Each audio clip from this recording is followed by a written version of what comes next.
Okay, let's start by talking about representative democracy. Now, representative democracy is, of course, what we've got in this country, and we take it very much for granted. It's the stuff of politicians, of parliaments, of congresses, and so it seems just the natural way we do politics. In many ways, it'll be presented as such, a kind of practical solution to not being able to have the kind of democracy that the ancient Greeks had. The Greeks could gather the entire male, that is eligible male population who would vote, into one place. That would be impossible in a large multi-million nation state. So representative democracy is simply a way of representing very large numbers of people. Seems very sensible. Of course, actually, having said that, we might well come back to the view that these days, with the internet and so on, direct democracy and innovative forms of direct democracy might well make a useful contribution to democracy. Well, so representative democracy seems natural and normal. When you look at it, it's not at all as natural and as normal and as ordinary as you might think. And one of the beauties of a course like this is, of course, looking at things that we take for granted and realising how strange in a way they are. Why is representative democracy strange? Well, on the one hand, it's an answer to a problem, and as all answers to a problem, it's a kind of compromise. Ideally, we know, the Greeks have set this ideal out for us. Democracy is in the hands of the people. The people should somehow have power. The politicians or the state should obey the people. Why is that a problem? Why is that not democracy? Well, it's not democracy because it involves giving power away. In order for us to admit that people neither have the time, nor capacity, nor space, maybe not skills to enact politics, and we don't really trust the majority because they might tyrannize the minority, what we do then is transfer power away from the people. So it's not actually power in the hands of the people, it's people giving up power. So democracy, representative democracy, becomes a kind of illusion. It becomes a means by which we can transfer to governments our consent, the legal right to govern, legitimacy, but it isn't democracy in the sense of power in the hands of the people. It's power transferred from the people. Now, the way it's supposed to work is this, that the people elect representatives who exercise their best judgment and between elections over issues and make decisions and run the country, exercising their best judgment on behalf of the people. If the people don't like what they've done, at the next election, they remove them. In a general election, the UK is divided into 650 local areas called parliamentary constituencies, each of which is represented by one Member of Parliament, or MP, in the House of Commons. Constituencies vary in size geographically, but typically each will have between 60,000 and 80,000 voters. All British citizens resident in the country and aged 18 years old or over on December the 12th will be able to cast their ballot, with some 46 million people reportedly registered to vote. Voters choose one person from a list of candidates to represent their local area, and the candidate that receives the most votes wins. All of the elected MPs then enter Parliament to sit in the House of Commons and represent the people in their constituency. The political party that secures the most MPs is then invited by the Queen to form a government. An absolute majority in Parliament is 326 seats, although the number for a working majority is slightly lower in practice. That's because lawmakers elected for Sinn Féin in Northern Ireland actively abstain from taking up their seats in Westminster, since the party rejects Britain's claim to sovereignty over Ireland. So, for example, in the 2017 election, 7 Sinn Féin MPs were elected. This effectively lowered the threshold for a majority to 322. If there's a clear result, when polls close at 10 p.m. on election day, we can expect to see opposition leaders conceding to the winner. However, if recent history is to repeat itself and no party secures a majority, the election could bring about another hung parliament. If only it were that simple. For a start, politicians have ways of manipulating how they're perceived, how they're understood. Between the elections, well, that is, between elections, they can disregard the people, they can ignore their wishes, they can carry out the wishes of others, powerful interest groups, powerful other elites. So if representative democracy is a way in which people give power up between elections, then you have to build mechanisms to compensate for that, some sort of accountability processes between elections, things like scrutiny in the House of Parliament, select committees, or innovative things like petitions and recall committees to try and gain back what has been given away, power between elections. The other problem with representative democracy is, what does the term representation actually mean? That's not very straightforward. You may have been represented yourself, in the sense that you've asked someone to stand in your place. Maybe they were a legal person, or maybe they were a friend at school that you asked to deliver a message. Or I think of those people in auction houses. They're under fairly strict instructions to spend no more than $1 million, or go up to 500,000 and see how you get on, and then go to $1 million but no more. You deliver a message through a friend, you give them the message, you don't expect them to say anything else. You give someone some money to spend on your behalf, you don't expect them to spend more or not spend it. That kind of representation, someone operates in your place under strict instructions, they represent your wishes and your desires, your demands, is called delegate representation. Now that's fine if you're telling one person to represent you. But if a delegate now tries to represent a large number of people, how can they possibly know what people want? How can they know what every individual wants? Do they represent the people that voted for them and the people that voted against them? Do they represent just the majority? Then try and understand what the majority wants. Then you get back to the problems of the tyranny of the majority. So the delegate model of representation, i.e. they represent the wishes and direct instructions of the people, is generally considered quite impractical and not the dominant model of how representatives work in our democracy. The dominant model in our democracy is the one articulated by a chap called Edmund Burke, who in 1774, in an address to the electors of Bristol, explained that if he was elected to Parliament, he certainly wouldn't expect to follow their direct instructions, which he couldn't neither know nor would necessarily be right for them. Instead, he would exercise his best judgment.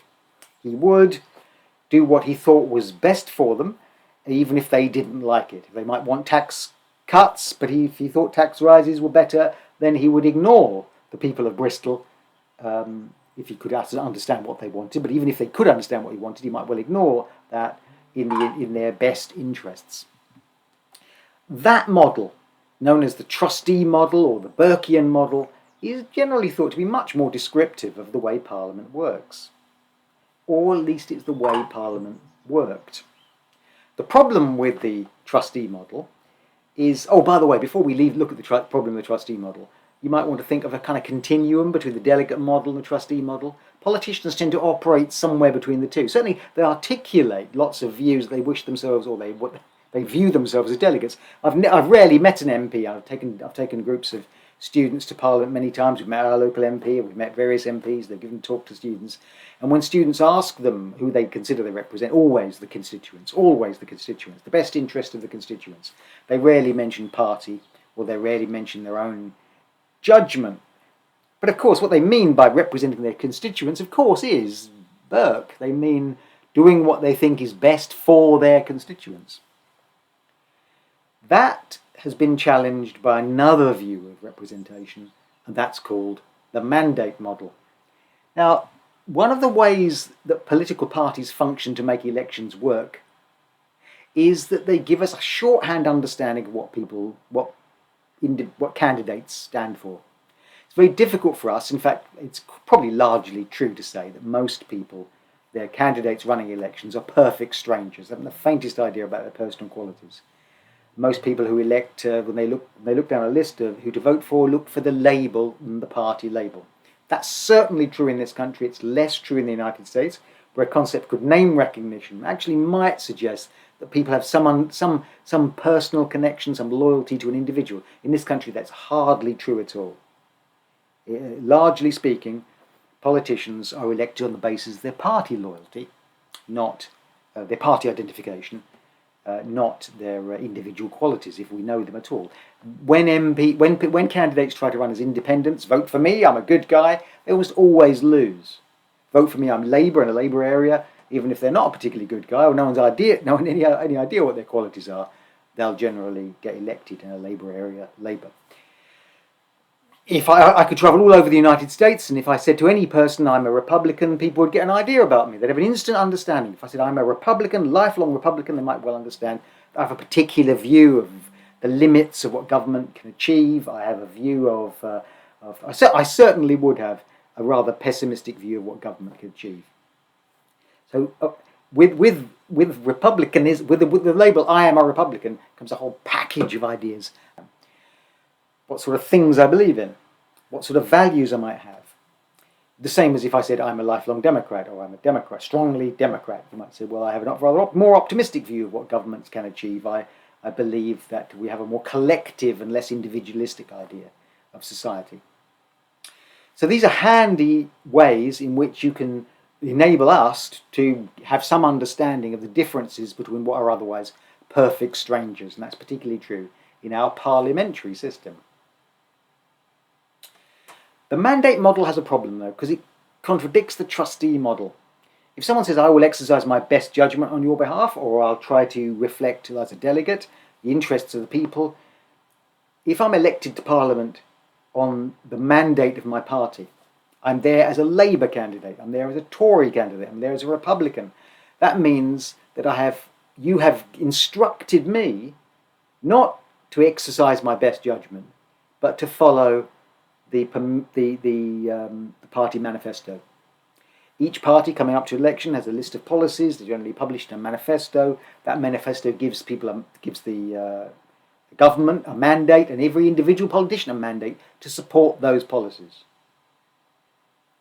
What happens when an MP believes that something in the manifesto clashes with the interests of their own party, of their own constituency, then there is a problem. Almost always, MPs avoid collisions of that kind and can easily think their way around it by imagining that whatever the things of their party desire to do, or the policies of their party, were in fact in the best interests of the people. But occasionally, a closure of a hospital, a local issue, will cause an MP to vote against their party. The MP Zach Goldsmith, for instance, resigned from Parliament, having been elected in 2010.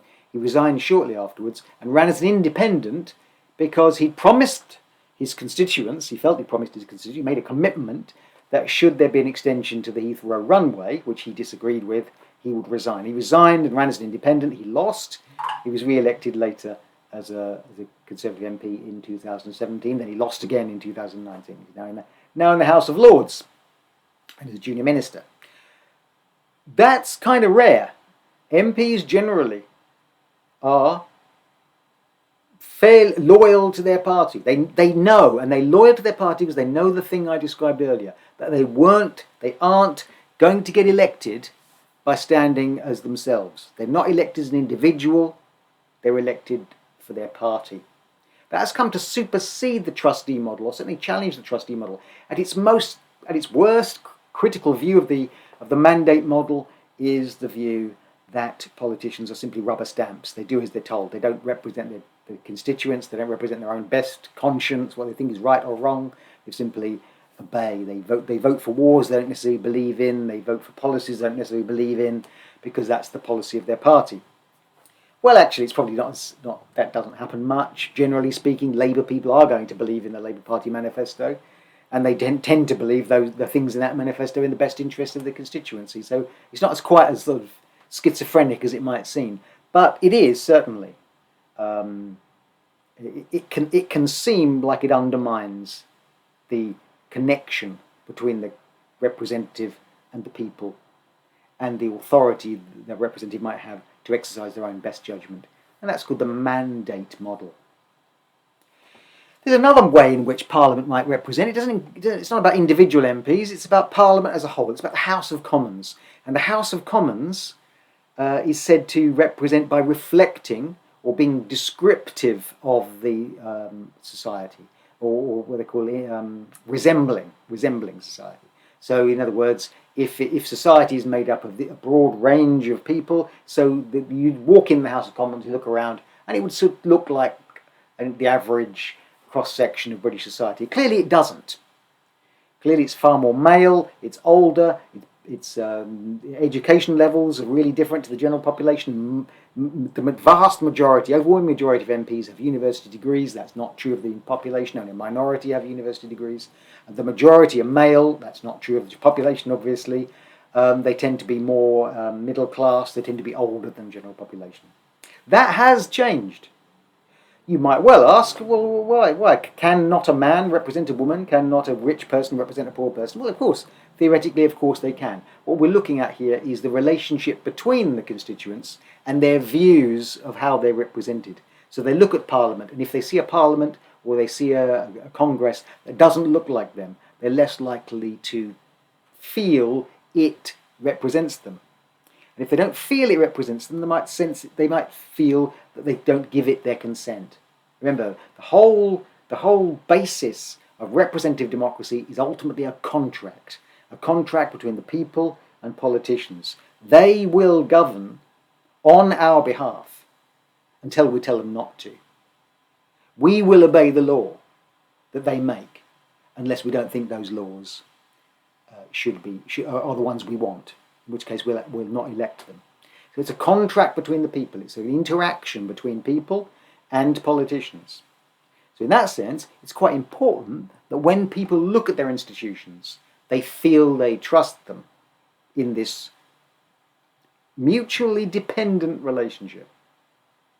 Overall then, representative democracy is a compromise. It's not democracy as the ancient Greeks would know it.